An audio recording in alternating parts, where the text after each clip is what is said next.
Қазақстан Республикасының су ресурстары және ирригация министрі Нұржан Нұржігітов Түркістан облысы Төле би ауданына арнайы сапармен келіп, салынып жатқан Қарақуыз су қоймасының құрылыс барысымен танысты.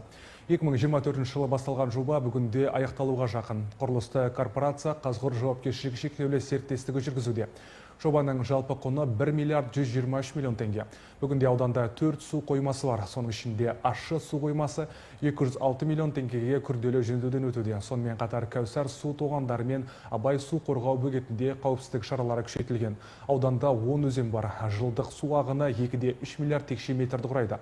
Ауданға бөлінген лимит 66 миллион текше метр.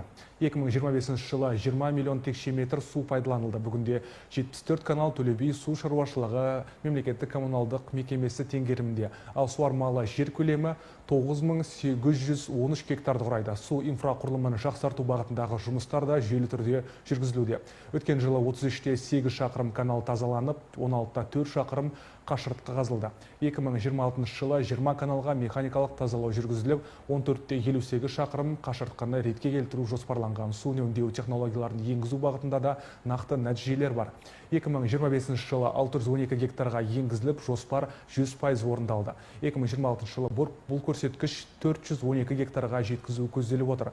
Жалпы Қарақуыз су қоймасының құрылысы мен су инфрақұрылымын дамыту жұмыстары өңірдің су қауіпсіздігін нығайтып, ауыл шаруашылығының тұрақты дамуына оң әсерін тигізеді.